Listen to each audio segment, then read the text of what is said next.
In this lesson, we will be looking at different ways that we can combine functions algebraically. So we're going to start by looking at combining functions algebraically when they're given in an algebraic form, so like using variables, written with variables. And then we're going to take a look at how we can combine functions graphically and find some algebraic combinations of functions that we only have a graph for. So, what are the different ways we can combine functions algebraically? We can do a sum, okay, which we define as f plus g of x. So adding the two functions means that we are just adding the outputs of the two functions, or their y coordinates. So we're finding f of x and then finding g of x and adding our two results. And this is a good review in some cases of our function notation. When I write f bracket x, this means f of x or f with x as an input.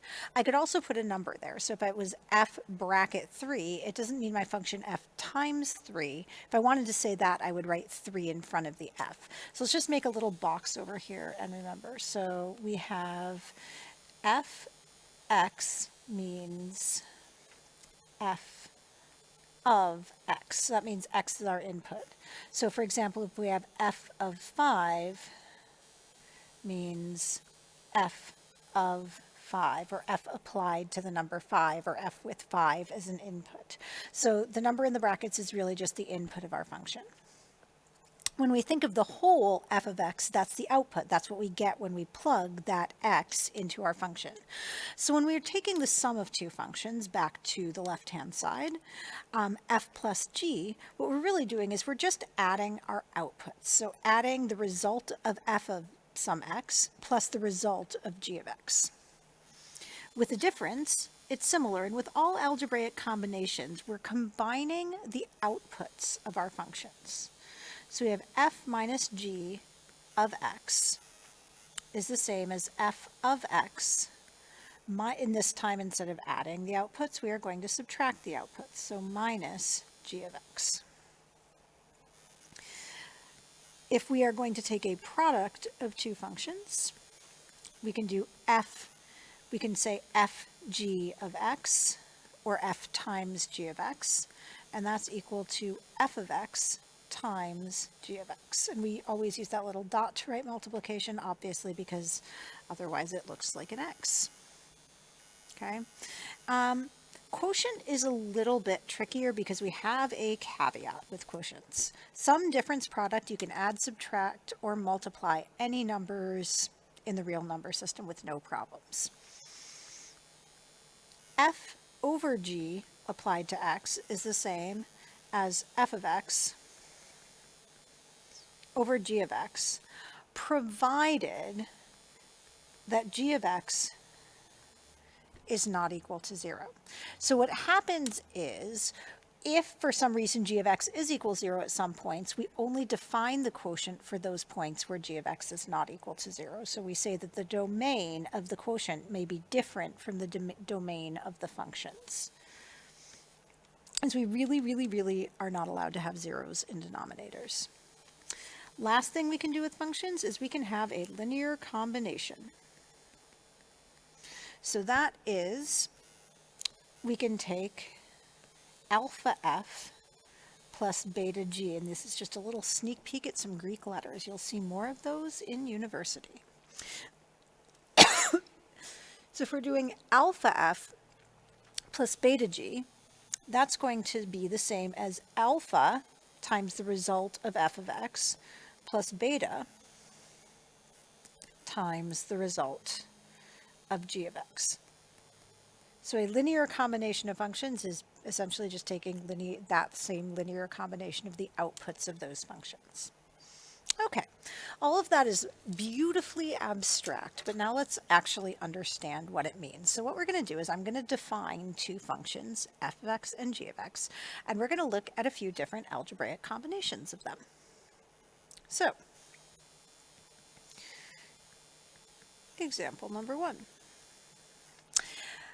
So let's let f of x equal 3x squared minus 2x minus 1, and g of x equal x squared minus 1. Okay, so we have two quadratic polynomial functions. So let's take a look for our first mini example. What would we get if we want to find f plus g of x? So if we want to find f plus g of x, we know from our fun abstract stuff above that that's equal to f of x plus g of x. So what we're going to do is we're going to replace f of x with what f of x is equal to over here, and g of x with what g of x is equal to. So that's the same as 3x squared minus 2x minus 1. That's our f of x. I'm going to put it in brackets and then add it to x squared minus 1. I'm going to put these two things in brackets because even though we're adding, and I know I don't truly need them, it's important to remember that we always substitute in brackets. Otherwise, we can wind up making some algebraic mistakes. So now that I know this is just an addition, I can take away the brackets. We get 4x squared, and then x's, we only have minus 2x minus 2. And that's going to be my final answer for f plus g of x. Let's take a look at what we get when we do f minus g of x. So f minus g of x is f of x minus g of x, as we know from our abstract definitions. So now I'm going to replace those things with what my f of x and g of x are equal to. So I have 3x squared minus 2x minus 1. And I'm going to be subtracting. So remember I said we have to substitute in brackets. It's really important that we do that for this second piece because we want to make sure we have my minus x squared minus 1 in brackets. Now I'm going to be subtracting. That gives me 3x squared minus 2x minus 1 minus x squared plus 1 because we have to distribute that negative, which gives us in the end 2x squared minus 2x. That's our final answer. Okay, so for C, we're going to do something slightly different. We're going to do, let's see if you can guess, f times g of x. That's equal to f of x times g of x. So we're going to have to multiply these lovely polynomials out. So we have 3x squared minus 2x minus 1 times x squared minus 1. We have to use the distributive property properly. So we do 3x times x squared gives us 3x to the power of 4. Then we multiply that 3x squared, we get minus 2x times x squared, so minus 2x to the third, minus x squared, but then we also have a minus 3x squared, so that gives us a minus 4x squared. We have minus 2x times minus 1, that gives us plus 2x, and then a plus 1.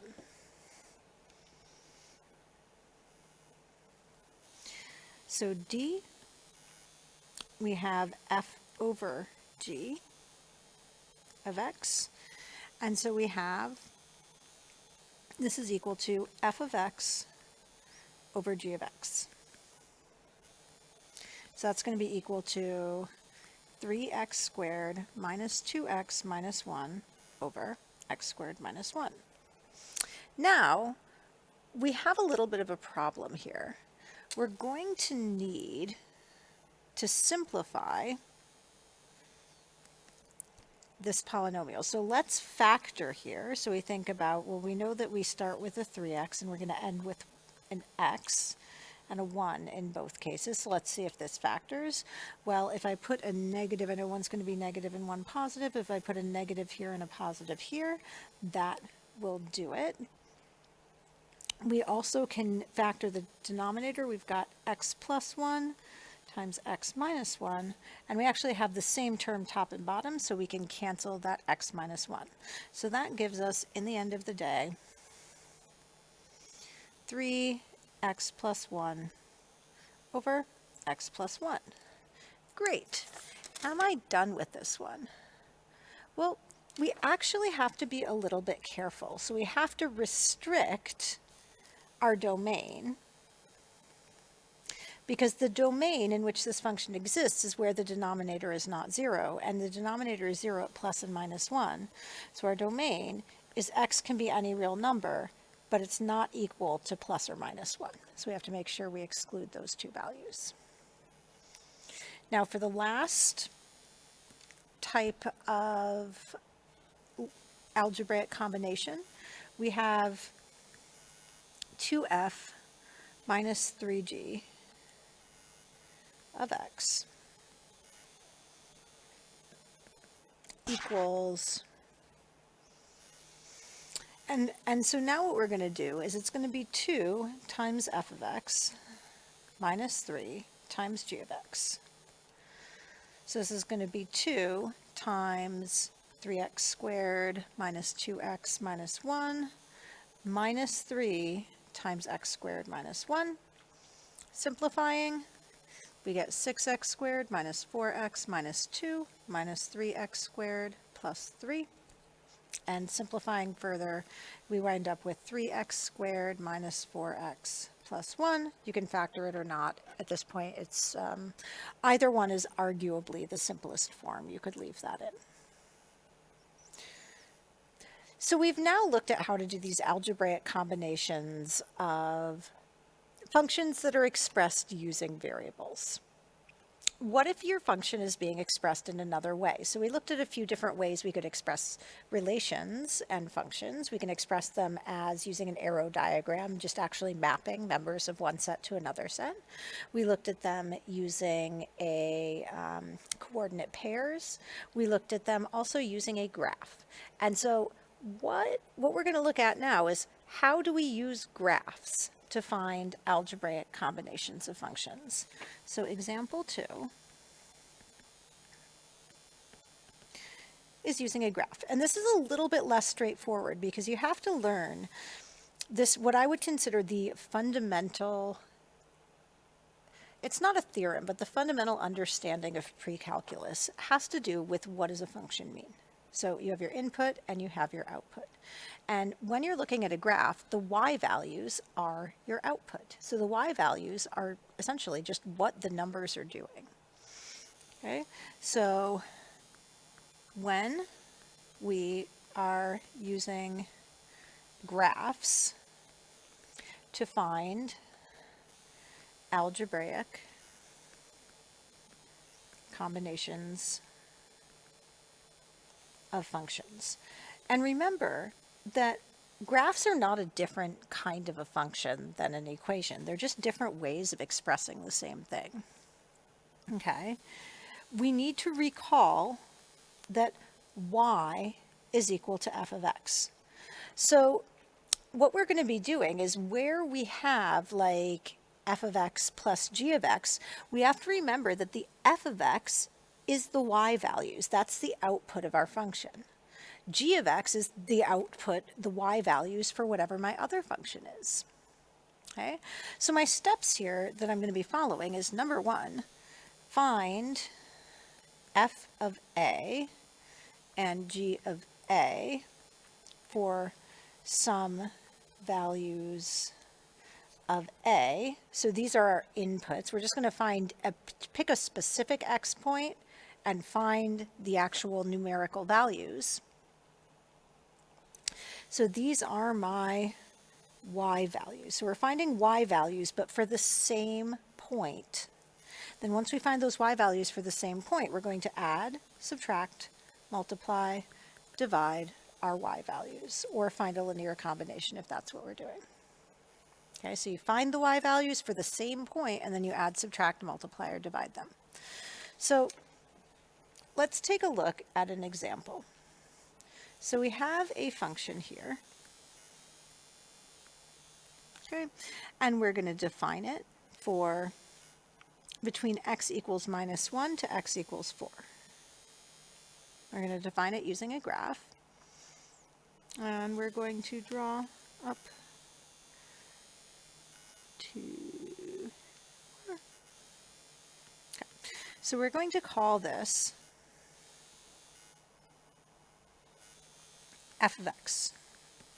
So our f of x, we're going to have a point 1, 2, 3 up right here, and we're going to have a point at 0, 0, then we're going to have a point at 1, 1, and 1.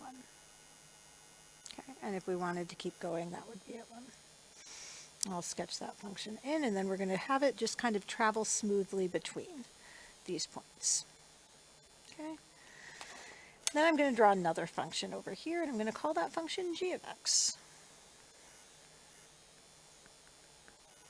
And my g of x is going to go here, here, here, here, here, here.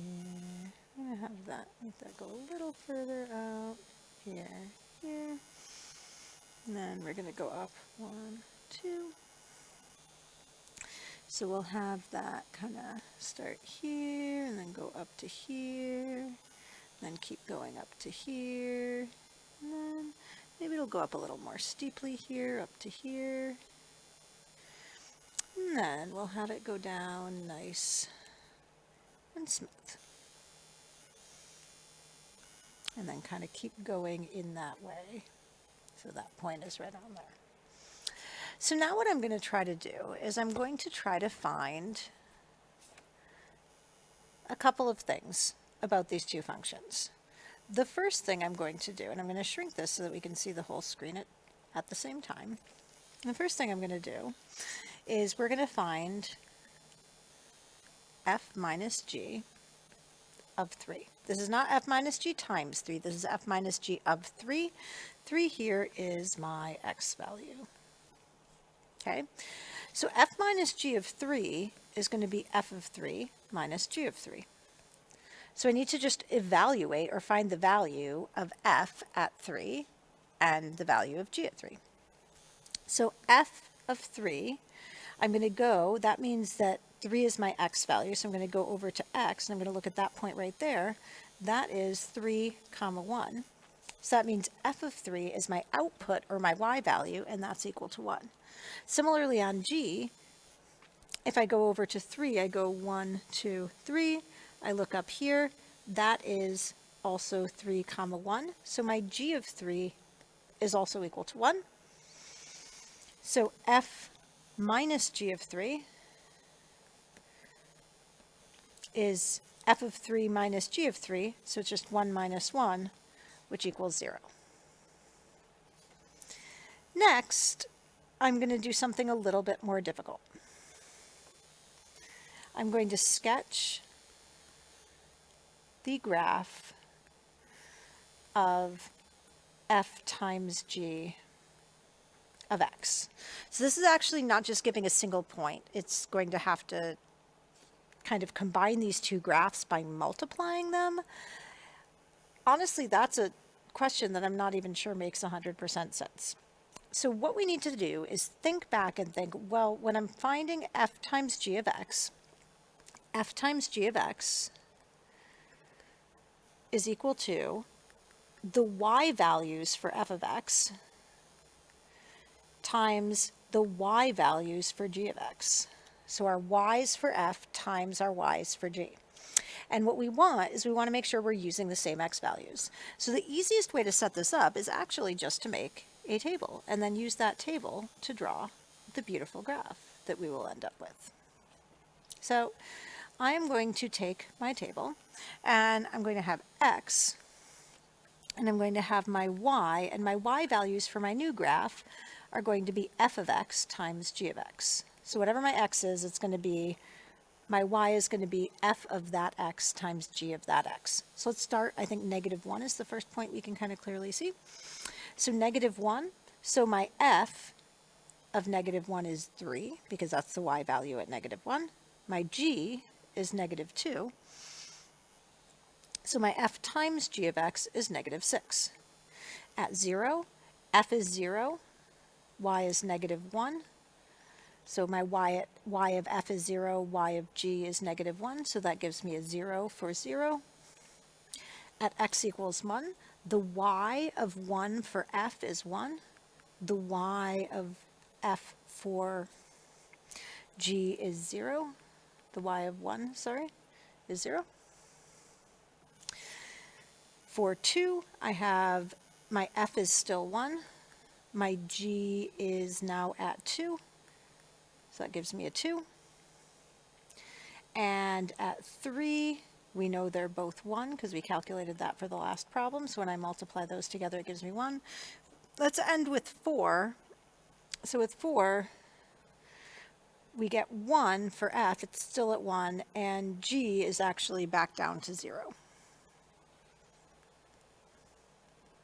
Okay, so now I'm going to draw in my points. We go from -1 up to 4 in the x direction, and we're going to have to get down to a -6, so let's actually extend that just a wee bit in the y. Extend down, and get 1, 2, 3, 4, 5, 6. So we're going to start at -1, -6, that's my point. We go up to 0, then up to 0. At 2, we go up to, let's go up to 2. At 3, we're back down to 1, and then at 4, we're back down to 0. So we can kind of go here, and then we're going to go up, over, up, back down. We don't necessarily, I can draw a little arrow here, we don't necessarily know that this carries on because we don't necessarily know what the other functions are doing, but it seems as if it's likely that it's going to carry on sort of in this way. Okay, and so that gives me the sketch of my combined graph, which is a product of where each y value in my new graph, so I'm going to label this graph f times g of x. So each of the values, the y values in my new graph, is a combination, a multiplication of the y values for that same x value for my old graph.